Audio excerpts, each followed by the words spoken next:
There are people throughout the world that have interesting stories to tell.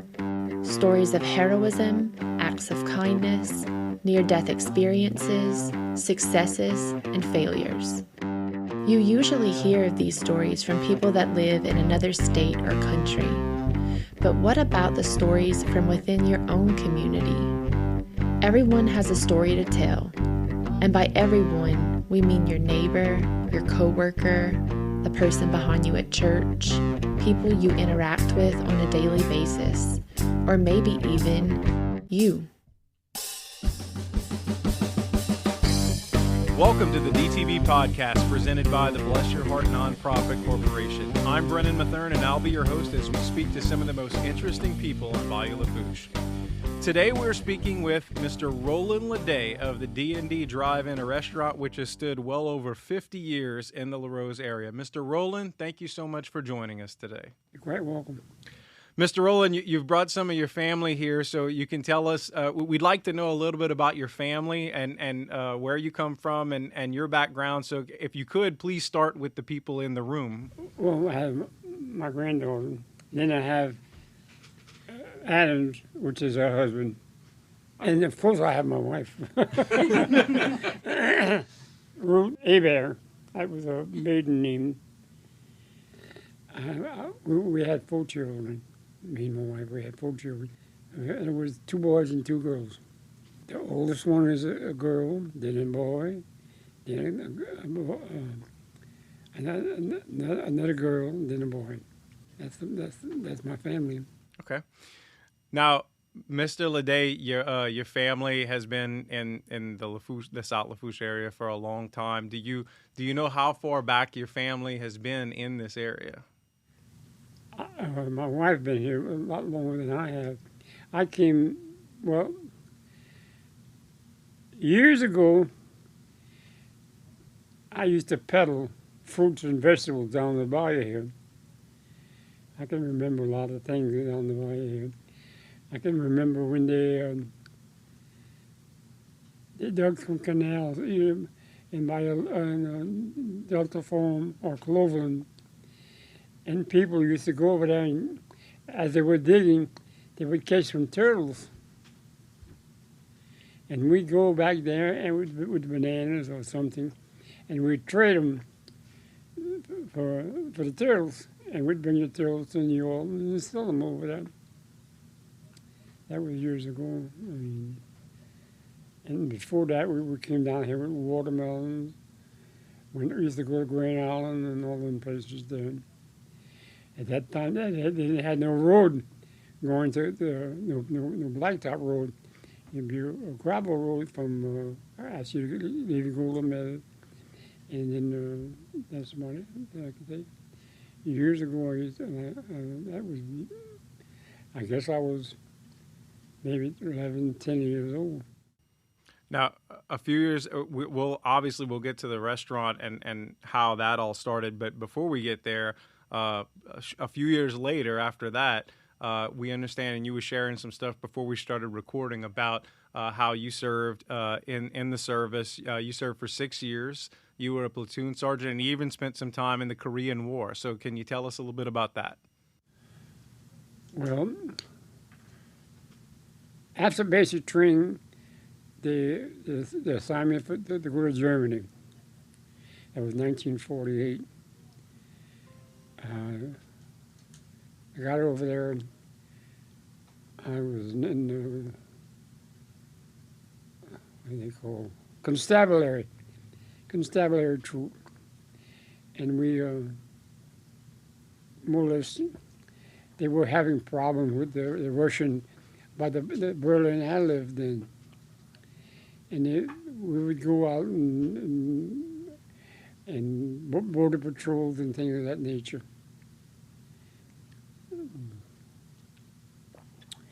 I took a lot of training in Germany. I mean, I went to different places. They sent me to, the service sent me to 2 schools over there. They sent me to the first school I went to was the tank school. It was by that time we had a small tank. We had I think it was a M27 or M24, something like that. It was a small tank. And then from there, I came back to the company, and they sent me to another school to become a CW operator. So I went to that school for 6 months, learning how to do CW, operate that. Once I received, I think 16 or 18 words per minute, they wanted me to do more. They wanted me to get it down to 25. I couldn't type. So I couldn't type fast enough to do 25 words per minute.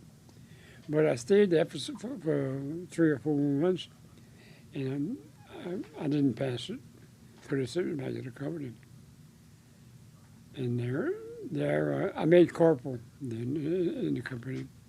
Then they sent me back to the States in 1953, 1953. And from the States, well, they sent me back on ship. On the way going to Germany in 1948, we were on a ship, and we must have had about 2,000 or 3,000 troops on the ship. Boy, it was a rough ship. It was really, really a rough ride. I would say at least 50% got seasick. They were vomiting all over the place. I never got seasick. And then after Germany, well, I came back to the States in 1953. So I had enough experience with 50 caliber machine guns and tanks too, that to put testing these new tanks that we're building in the United States. And that's what I was doing in the States. But like I said before, I couldn't make it on the television. Couldn't come home like I wanted to. Well, I hadn't met my wife then yet, because so then I went to volunteer to go overseas again. So there's something to career. When you eventually did get home, you didn't open the restaurant right away. Oh no! I had a lot of other jobs before that. I used to operate the bowling alley. Right. I operated the bowling alley for about 2 years. I had went to school in Chicago for the machines. I used to know how to operate the machines and everything else. So that's why I came back over here and I helped my brother build the bowling alley. My brother's name was Ledet, and my other brother was Jerry Ledet. They own a grocery store, and they used to pedal down here years ago. Many years ago, they used to pedal down here. So that two Ledet's supermarket and the bowling alley, two staples that were in this community, in the South Lafourche community, and now D&D drive-through, all connected by the same family. A lot of people probably didn't realize. Well, Jerry stayed in the grocery business many, many years. He came out pretty good. But he had some bad things happen to him, too. He had a supermarket over there in Franklin. They went out. He lost a lot of money there. And a lot of other things, he lost money, too. So it's not everything that comes out good, regardless of what you do. Except I married my wife. That's the good thing. Of course. She already married whenever the bowling alley, right? Oh yeah. Yeah. Oh yeah. Yeah, we lived in Rivera for. We had a home. We had a home in Marrero at that time. Then we had built a home. We had a home built for us in Marrero before we got married. When we were married, we were very fortunate We had a brand new home, had paper on the floor. I can remember that. The house was just finished being built. And me, stupid me, she was working then. I said, no, I don't want you to work. At that time there, it was sort of a strange thing for a woman to work, you know. Where she had to take care of the house. That was her. And she did a wonderful job, I guarantee you. Can you tell us how y'all met? My brother sent me, when I was in the service, he sent me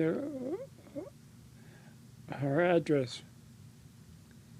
Now, she can tell you more about that than I can, but I contacted her through mail.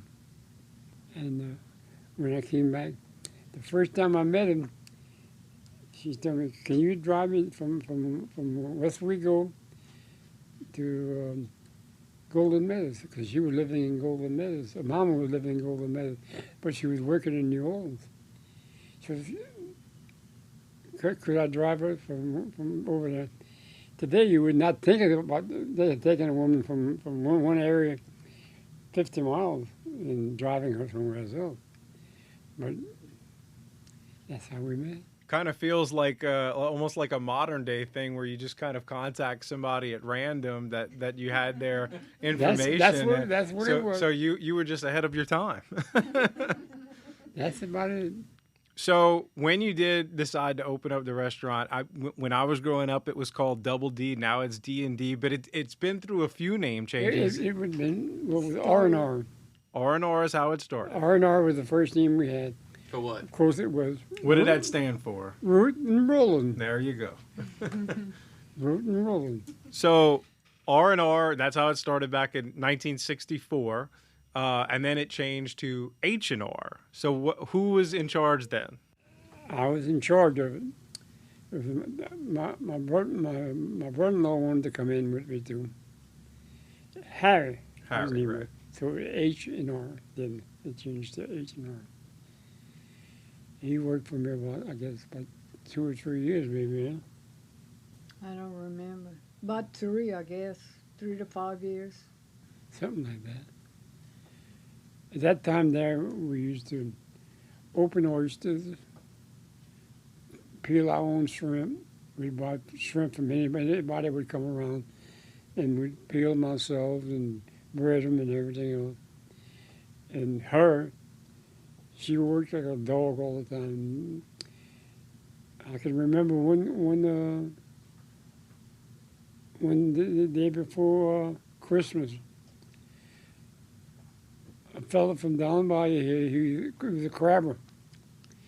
They were given 15 cents a pound before Christmas for crabs. Well, then for Christmas, they had nobody to do them, so they dropped down the price.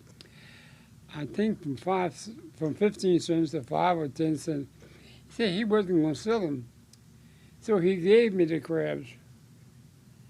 I had bushels and bushels of crabs. She peeled these crabs, and she knew how to peel them, and she made some. That's how we started. We didn't. My first day of sales in the restaurant was $27. Wow. $27. My first week was $242. How I made it, I don't know. My first year, we had a fair come over there, and they wanted to park on the ground over there, and they would give me so much money per unit to park there, and they would eat there and everything else. So I accepted it. That's how I made it my first year, through this fair. People from the fair, they stayed at the place over there. And that was before the hurricane. When I first got the place, it was from what was his name, baby? The building before? Yeah. Miss Folks' daddy, Miss Falk and Schwess. Swiss, yeah. Yeah, Schwess. But anyway, I don't see how he would make it. He was buying the Cokes from the Coke man. They were paying 86 cents a case for 24 bottles of Coke. But he was selling them for a nickel a Coke. He had an ice box in a place. He would buy ice, and he'd put the ice in there, and people wanted a Coke. He'd chop them some ice, put it in a cup, pour them a Coke in there, and he would sell them for a nickel. Now, you tell me how a man could stay in business there, I don't know. But he did. And or he was selling malts and shakes and things of that nature. I guess he was making the money on the malts and shakes and things of that nature. I don't know what his price was then. Now, you mentioned the hurricane. I'm assuming you're talking about Hurricane Betsy. Right. Can you tell us, and that was the year after y'all first year. So can you tell us a little bit about that and how y'all fared through the hurricane? Well, at that time there, they had built a store next to me. My brother, he had built a store right next to me. So we stayed in the restaurant that night there.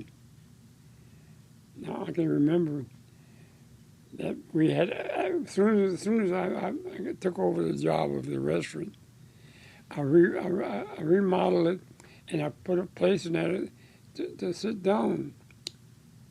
And I had bought some boots in there, so I knew they were there. But anyway, when the hurricane came, I had my 4 kids in there, and I had my wife there, and my brother was in his store over there. The hurricane did damage to the store. Did a lot of damage to the store, but we were very fortunate. Did very little damage to the place. Maybe a few little things, wasn't very much. So we were very fortunate then. And but after the hurricane, you couldn't get anything down there by you here. I would go to New Orleans over there, and I'd go to Swagaman. I'd buy grind meat over there at Swagaman. You wouldn't believe it, for 18 cents a pound. I'd go back every day. He couldn't give me very much, but I'd go by every day. One thing I can say to this very day, we did not go up on our prices. Hot dogs and everything, we didn't go up on our prices. We charged them. At the end of the day, when we got nighttime, I would turn down, because my brother had gave me had ran me a wire from the generator that he had from the government. He gave me one leg so I could run one thing in the place. And that's how I stayed in business there. Wow. I'd run to New Orleans, buy my grind meat, come back over there, make a hamburger, and she was there. We had 4 kids now. I don't know how she did it. I don't know how she did it. Now, look, I grew up in La Rose. It was Double D when I was growing up. In fact, I grew up across the bayou from it, in fact. And I remember countless trips for ice cream, sundaes, po' boys. But I want to talk about 2 items specifically. First, going back to the ground meat, the hamburger steak. So one of the things that my parents always used to order was hamburger steaks. And I never, as a kid, that wasn't that appealing to me. We just kind of settled for hot dogs or whatever. But my parents loved them, and they couldn't get enough of them. And now I know part of the secret is that you guys use fresh meat and you made your own burger. And let me tell you one thing. I had a butcher over there at Swagman. Well, his name was Preston. And that's been many, many years. But him and I got to be good friends. And he told me how to make a good hamburger. But he helped me out a lot in making the hamburgers and everything else. When we first started, she used to mix the hamburgers herself and make the patties. When we got to 50 pounds of meat, it got too much, so I bought a machine to make a hamburger. First machine I bought was a second-hand machine that made hamburgers. I paid $7,500. It was nothing then. The last machine that they bought, I think it was $16,000. Wow. That's the difference in the machine. We do about 300 pounds of ground meat every 2 weeks, about. Wow. And they're not open 7 days a week. No. I used to open 7 days a week, and I'd go in the morning at 6 or 7 o'clock in the morning instead of midnight.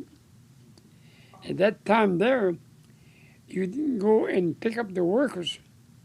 Then you had to bring them home. Then people didn't have no cars then. You had to go and pick the workers up and bring them back. How she did it, I don't know. How she put up with me, I mean, one thing I can tell you, I used to drink around 9, 10 o'clock at night. We used to sell beer at one time. Boy, 8, 9 o'clock. I guess I was so tired and everything else, I put a few beers down me. Good excuse. But look, of all the menu items that y'all have had over the years, I think for at least for my family, the chili is and has always been the biggest thing. And it's so simple, right? Just hot dogs and chili. But I mean, I grew up the Double D chili is still in my family to this day is the staple chili. We got tons of hot dogs and chili in the past, but we've even got to the point where we were going by just the cups of chili and bringing them home for a party or something like that. Can you tell us anything about the chili itself, what made it special, what sets it apart, if anything at all? This is my idea. Is the chili powder. Most of the people that make chili in their houses or something like that, they put a little jar of chili in it. We didn't put a little jar of chili. We put a lot of chili powder in it. I guess people liked it. I know we did. But we also had a price on a hot dog. I think we started a hot dog with either 4 or 6 for $1. That's how cheap they were. I want to say and so when I grew up back in the 80s and 90s, I want to say it was around, you'd have specials like 4 for $2. So the price probably didn't go up very much, and maybe an extra little bit if there was chili or versus plain. They were 4 for $1. We had to put signs out in the road and everything else. I didn't have no business. Today we were doing good. Well, I'm sure the menu, and you've talked about shucking oysters. You talked about different things that y'all have ordered. I'm sure there's been a lot of menu changes over the years. So I already hearing that y'all had the oysters and stuff. But have there been any interesting menu items in the past that you can point to, or some major menu changes that y'all have gone through? No, I can't think of any menu changes. The hamburgers still use the same thing that when we first we used to mix it with them, things then, but we haven't changed that or nothing like that. The chili, they're still using the same thing that I used when I was there. Everything is about the same thing. The chili recipe, where did that come from? Well, actually, I started making the chili. And with her help and everything else, we made the chili. I put a lot of sweet peppers in there, a lot of chili in there, a lot of onions, a lot of garlic. What else, man? I think if you say anything else, your granddaughter's going to get upset for giving away the family secrets here. They still use the same thing, because when I left there, my son wrote it down what he wanted, and he kept it down. Now I think Adam's now making it too, but they're still using the same thing. But like I said, the only thing different is when I first started making chili, I used to buy, I think, maybe 10 pounds of chili powder. Today they're buying about 100 pounds. And at that time, that chili was cheap, but it's not cheap no more. It's one of the things that's really expensive. So, do you have over the years? Do you have a favorite menu item that was your favorite over the years? I would go the hot dog. The hot dogs, yeah. Yeah. I can relate for sure. I think then, besides the hot dog, would be a shrimp po' boy. That was so. So it's funny because that was my two go-tos. It was either hot dogs or a shrimp po' boy. Even to this day, It was a shrimp po' boy. So your sons took it over for a while. It was called Double D for many years, and now it's D&D. So who are the current owners? David and Darlene, and his wife and him. David and Darlene. So Aaron, you and Adam are in line to take over as the third generation. What's it like? First of all, working in a family business, and then knowing that eventually you're in line to take over not just the family business, but continue this legacy on for the family. It's exciting, but it's also a lot of work.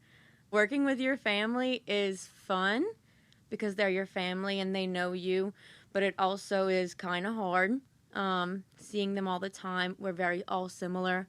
So when you put all its personalities together, it gets kind of difficult, but it is very worth it. Adam, too, any plans for the future of the restaurant? I mean, certainly all of the menu has pretty much stayed the same over the years with some minor changes, but as we move into the future, I mean, certainly any restaurant's going to have some changes over the years. Is there any future plans for the restaurant itself? Not anything big, no. I'm really big on if it's not broken, then don't fix it. We really try to stick to the basics. I mean, it's what we're good at. We've been here since 1964. The menu's pretty much stayed the same. We've added a couple things that people have asked for. But besides that, like Mr. Roland said, the chili's still the same. The hamburgers are still the same. I'm sure everyone's noticed we have gotten really big on social media. You can, point to Aaron for that. Something a lot of people don't really realize, but Aaron and I did go to school.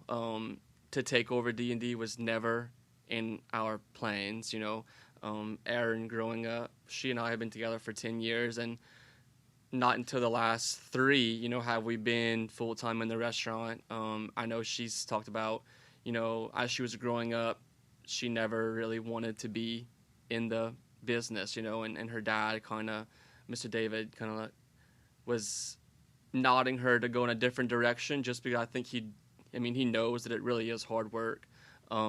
So she went to school. We both got degrees in marketing and public relations, and we went with that. We moved to Florida for a year and a half, came back, did some stuff in New Orleans, and realized that we were almost stupid, that we were sitting on a gold mine pretty much.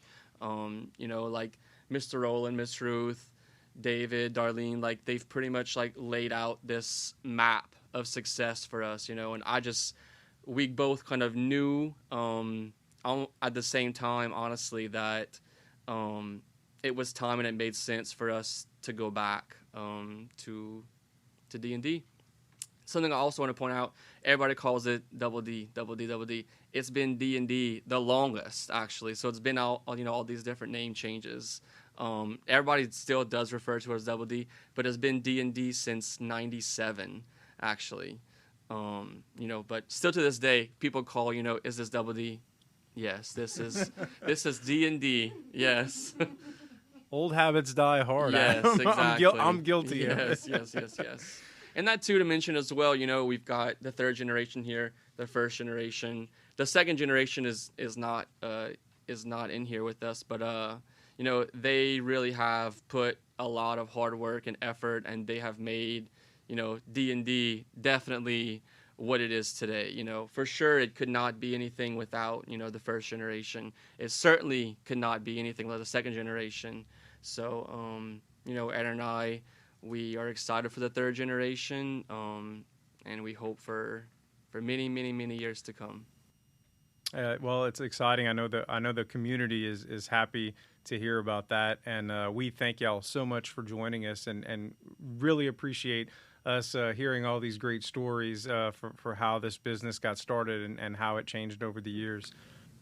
In my years in the restaurant business, is to satisfy everybody.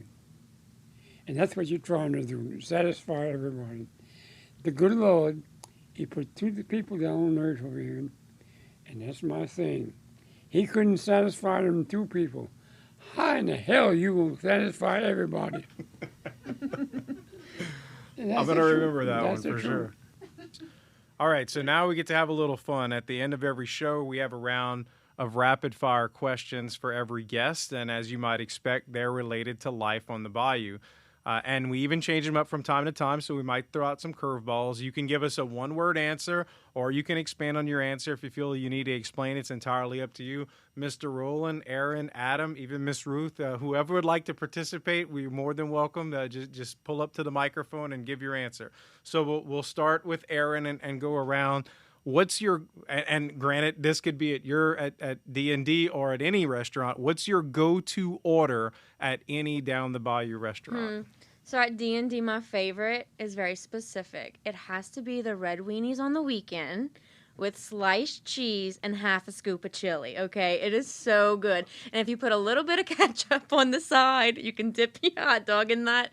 It's so good. But I also do love a good bowl of gumbo at any of the other restaurants down the bayou, like Mommy Joe's. They have a good old bowl of gumbo there.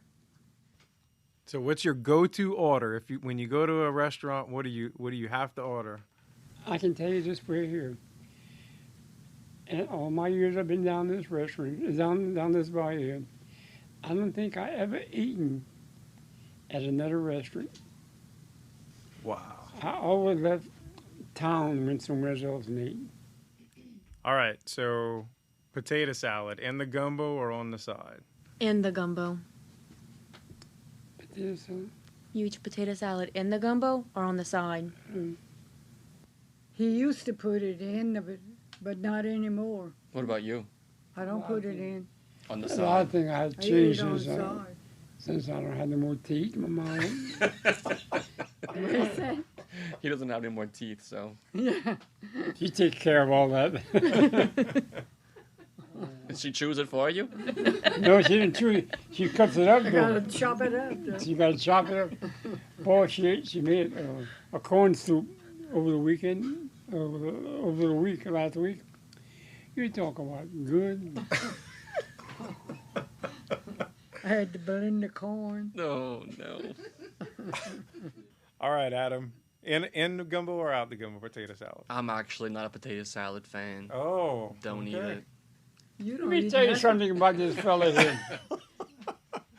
Here we go. He's been here all his life. He don't eat seafood. Nope. I can't imagine. And he doesn't eat potato salad. No. He don't eat much of nothing. He's hard to find something that he eats. I don't know. All right, so this question then probably won't be for Adam, but jambalaya, red or brown? Brown. Brown jambalaya. Which one you He prefer? eats any Red or color. brown? Oh, brown. Brown. Brown. Brown. I eat brown. Okay. I mean, I eat red too, but I prefer brown. All right. She makes a good jambalaya too, Miss Ruth. I believe it. She does. What's your favorite Cajun French word or phrase and its meaning? I feel like the one I use the most is like grat, because it's like, I don't know. Because if you say something, it means nasty, or, something along those lines. But it just doesn't have the same, when you say, oh, that's nasty. No, you say, ooh, that's grat. I guess that's what I would have to say. I'm sure all of our listeners just could relate to that exact, and that's why we use Cajun French, right? I mean, it's you can relay your thoughts more succinctly by using Right. those terms. Right. I have no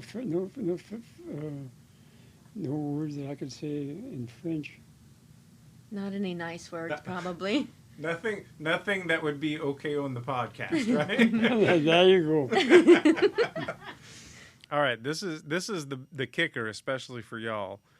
When a boat is passing and you're in the car, is the bridge open or closed? Gosh. The bridge is open. And it's been my worst nightmare for 27 years. When a boat is passing, what now? So you're sitting in the car and the boat is passing. Would you say that the bridge is open or closed? Bridge is open. It's clocked out. Damn it, we caught the bridge. We caught the bridge is closed. open. When a boat is passing, the bridge is up, it's open. I agree. Open for boat traffic. Yeah. That's what the bridge is for. So I imagine talking about bridges is not y'all favorite topic. Your restaurant has survived despite all of the Intracoastal Bridge issues, its reputation, and the relocation of the La Rose Bridge, the pontoon. For our listeners that don't know, there used to be a pontoon that crossed the bayou and would lead directly to the restaurant, and now that has moved. That's been removed. We now have the La Rose Lift Bridge, which connects to the 4-lane 3235. But so bridges have probably not. It's been a 4-letter word in your family, I would imagine, Yes. at this point. And the levee, they closed that Right. Homa shortcut road, which kind of hurt us a lot, actually. But we powered through. So, again, thank y'all so much for joining us on this episode of the DTB podcast. We want to thank Mr. Roland, Miss Ruth, Adam, Aaron. Thank y'all so much for joining us. It was so incredible to hear the story about this institution that's in La Rose, how it got started, how it changed hands over the years, and we're excited to learn that we can look forward to a continued future here in the La Rose community. But thank y'all so much for joining us. Thank you. Thank you. All right, so that'll do it for this episode of the DTB podcast. I want to thank again our guests for joining us. We sincerely appreciate your time. We want to thank you for listening. You can subscribe to the DTB podcast on Apple, Google, Spotify, or wherever you listen to podcasts. You can follow us on Facebook and Twitter at the DTB podcast. You can also follow Bless Your Heart Nonprofit on Facebook or Twitter at BYH Nonprofit. You can donate to Bless Your Heart Nonprofit as well by going on Venmo at Bless Your Heart Nonprofit and on PayPal at blessyourheartnonprofit@gmail.com. That'll wrap it up for us on the DTB podcast. Be sure to hit that subscribe button for our next episode. Until then, this is Brennan Mathern. Thanks for joining us, and we'll see you next time.